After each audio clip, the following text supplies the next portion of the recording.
Hello ladies and gentlemen, and welcome back to the Verizon SC2 Open LAN. The tournament being held in Southern California, and every single player you see on the stream is at that event, except me. EGIdRA's there, Axeltov's there. Greetorp is there. Greetorp, what are you looking at? Let's spy a little bit on Greetorp. Greetorp's probably introducing the bottom left player. I should probably do the same. In this game we have in the top left, the green zerg player, EGIdrA. Very good zerg player. Really needs no introduction. He is the man. In the bottom left we have the red Protoss player, EGAxslav. And this is the winners bracket finals, so you may be like, oh my gosh, it's a team snipe, oh no. It's not actually that bad. They're both in the finals. They're both in a really good situation. They both went as far as they could go. But now one must move on. Of course, you may be like, well, it's the winners bracket finals. What are they moving on to? Don't they win? No. How it's going to work is the winner of this game will play the winner of the losers bracket finals, and that will determine the champion. The loser of this game will drop down to the lower bracket to play the winner thus far of the losers bracket. Does that make any sense? It should. But anyway, this is a best of 5. They are currently tied 1-1. And let's talk about that last game. You may be like, oh, EGIdRA GG. He did GG. Not something you see every day. But what EGIdRA did there, he went for a 3-base all-in. I mean, at one point, he just stopped making drones, made nothing but hydras and zerglings and roaches. But Axeltoss had a third up, and he was able to keep it. And when you can keep a third against a zerg who's on 3 bases, who's all-inning you off 3 bases, you're in good shape. I mean, we saw it when Axeltoss got up to 85 harvesters. Definitely very impressive play, I should say, from EGAxslav. So, what's going to happen in this game? They are tied 1-1. It is a best of 5, so it's the first to 3. EGIdRA putting down a spawning pool and a gas. Doesn't really have enough money to put down a hatchery. Did. Actually, he does. But a pylon is going to go down from Axeltoss. Going to try to delay that as much as possible. EGIdRA mining 2 gases. Mining gas with 2 at a time. EGIdRA has to be a little bit annoyed, really wants to put this natural expansion down, but Axeltoss going to be preventing that from happening. Back in Axelov's base, putting down a gateway and a cybernetic core, also a pylon, has a gas. Very standard as can be, putting down a second gas as well. Hatchery finally going down from EGIdRA. Axeltoss failing a little bit and trying to deny that, but did a decent job. Stayed there for a pretty long time. Now I'm going to hit F1 just in case. I hope my overlay wasn't on. But anyway, EGIdRA manages to put down that natural expansion. Still only 2 guys in gas, injecting with that queen immediately. And let's talk about the map a little bit. It is Typhon Peaks, and EGIdRA probably not liking these positions. His natural expansion is basically right next to his opponent's natural expansion, because there is this narrow passageway on the left side of the map that Protoss and Terran players love to go through to do some 2-base timing damage.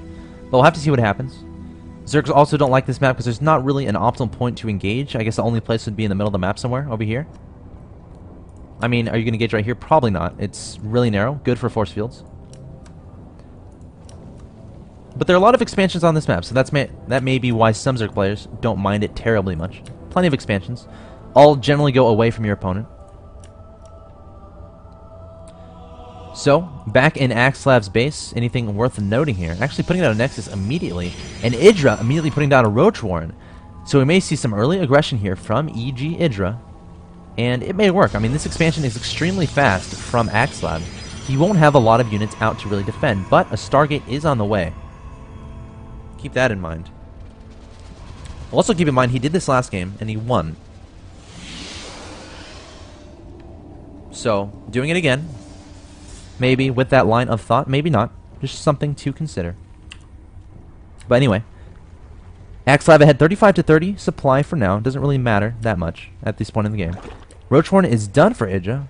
2 roaches immediately on the way. So definitely going to try to do some aggression to his opponent. To what extent, I'm not so sure as of right now. Could be an all-in. Could be just a timing attack, just to do some pressure. But then again, this natural is really hard to defend as a Protoss player. Your natural is pretty darn wide open. I mean, look at all the space you have to potentially wall off.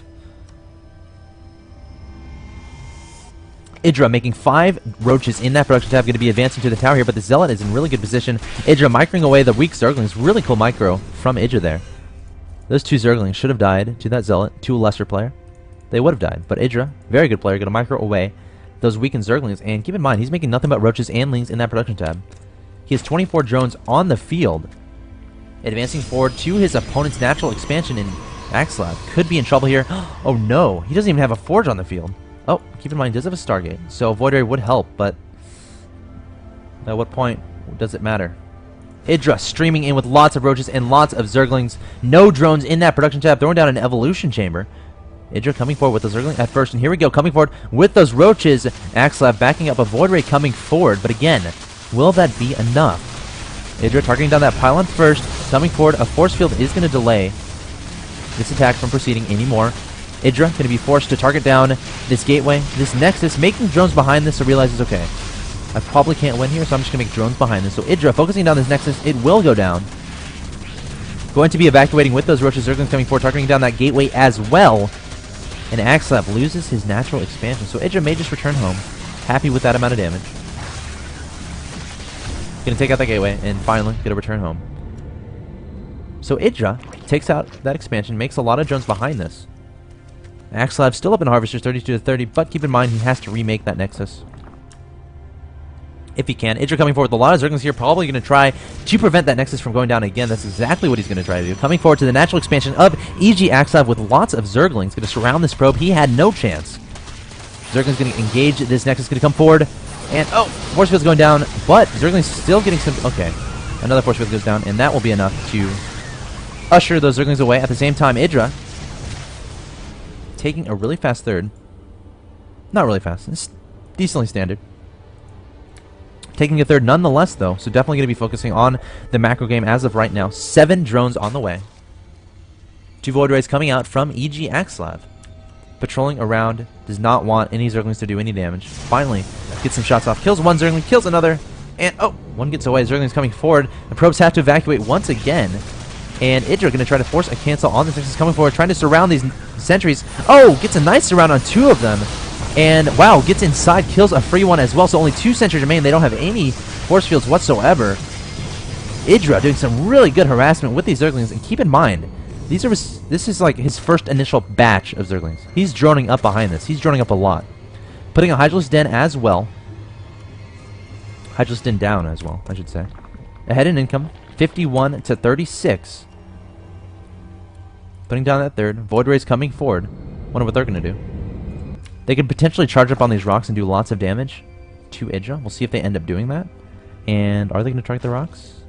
Nope, not targeting the rocks, just making a beeline toward the natural expansion of EGIdrA. Going to start focusing down some roaches here. And 2 queens coming forward from EGIdrA. Going to be targeting down 1 Void Ray. That Void Ray is going to be microed back. EGAxslav doing a decent amount of damage with these Void Rays. EGIdrA throwing the transfuse on one of his queens. And another queen's coming forward. That was the creep laying queen. Oh, that queen might get sniped. Oh, it is very low in health. EGIdrA returning back. Both these queens are really low health here, but 10 Hydras are on the way for EGIdrA, so though 3 queens may die, EGIdrA should be able to clean up these Void Rays, and Hydras coming forward, and these Void Rays are going to die. Oh, yes, they are. So, EGIdrA cleaning up that, and he's building a lot of units there. 8 Hydralisks and 4 Zerglings on the way. Going to start poking down these rocks, so EGIdrA is going to be the one taking advantage of these rocks, it seems. Making nothing but units in that production tab. And EGAxslav, he needs Colossi right now. I mean, you're probably like, okay, but he held off the attack last time. Last time he had a third saturated. This time he doesn't. EGIdrA coming forward with a lot of Hydras, a lot of Roaches, and a lot of Zerglings targeting down 1 Void Ray. It will die. And EGAxslav knows he's in trouble. Bringing forward 4 Stalkers, has some sentries, so I guess he can delay this for quite a bit with some force fields, some key placed force fields. EGIdrA going to back up, re-engaging the rocks. Has a lot of Hydras here. Again, making nothing but Hydras and Roaches in that production tab. EGAxslav, 4 Stalkers, 3 Sentries. Make that 6 Stalkers, 4 Sentries, and a Zealot. And EGIdrA is just going to wrap around here and come around from a different angle. EGAxslav has an idea about this. Going to be backing up here. But here's what's going to happen here. EGIdRA's going to engage here, and then he's going to reinforce through that narrow alleyway. EGIdRA coming forward with a lot of Hydras here. Only a few force fields at the disposal of EGAxslav, and he's backing up, throwing down those force fields. Decent force fields, actually splitting up those Hydras quite nicely. A lot of Hydras in the back, unable to do anything. But EGIdRA just going to target down this gateway for now, while these force fields wear away. EGIdRA doing plenty of damage with these Hydras, and coming forward, targeting down a lot of probes too. Probes are being pulled and Axeltoss is quite frankly out of units here. EGIdrA ahead 120 to 69 supply. EGIdrA reinforcing through that alleyway, and Axeltoss forced to pull a lot of probes here to try to deal with this crazy aggression from EGIdrA, and there's the GG from EGAxslav. So EGIdrA takes the 2-1 lead. This is a best of 5. We're not done. Don't go anywhere. This is the Verizon SC2 Live Open.